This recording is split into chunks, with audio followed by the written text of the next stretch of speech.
Ödəniş uğurlu olduqdan sonra burada artıq bir kreditin olduğu göstərilir və ilk məclis yarat düyməsinə kliklədikdə yeni məclis yarat ekranı sizi qarşılayır. Yeni məclis yarat ekranında bəy adı, gəlin adı daxil edirsiniz. Məsəl üçün burada nümunələr bir şəkildə göstərilmişdir.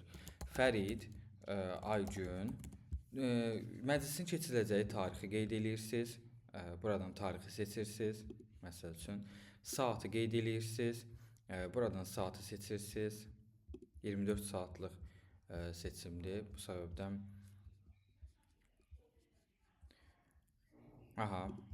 bir saniyə, saatı seçirsiniz. Daha sonra məkan və xəritə seçimi var. Buradan ünvanı seçirsiniz. Məsəl üçün Xəlifə Şadlıq Sarayı yazdıqda avtomatik olaraq gəlib onu seçir. Əgər seçdiyiniz adres burada yoxdursa və yaxud səhvdirsə, bunu götürüb özünüz hara istədiniz yerləşdirə bilərsiniz. Və gəlib məkanın adı burada ünvan qeyd olunur, Google üçün ünvanı qeyd olunur və Google üçün koordinatları qeyd olunur ki, xəritə görsənsin. Və Google Maps üçün də linki qeyd olunur. Siz bunlara toxunmursunuz. Siz sadəcə xəritə üzərində yeniləmələr edirsiniz və avtomatik olaraq ünvan məlumatları yenilənir. Daha sonra məclisin sahibi ən sonda hörmətlə yazılan hissədir. Məsəl üçün Əli bəy yaza bilərsiniz. Dizaynın teması buradan seçirsiniz. Musiqi buradan seçirsiniz. Məsəl üçün musiqini dinləyirsiniz. Bir çox musiqilər burada mövcuddur. Deyək ki, seçdiniz, qulaq asırsınız. Məsəl üçün bu tərzdə.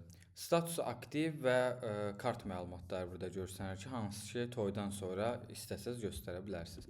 Yadda saxla düyməsinə klik edirsiniz. Məclisiniz artıq yarandı. Eyni qaydada yeniləmə düyməsi ilə də burada yeniləyə bilərsiniz. Və biz seçdiyimiz dizayn artıq canlı previewdə burada göstərir.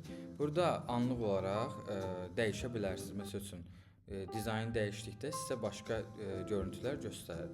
Və ünvanın necə görünəcəyi və s. kimi məlumatlar burada yer alır. Eyni qaydada musiqini də dəyişə bilərsiniz. Məsəl üçün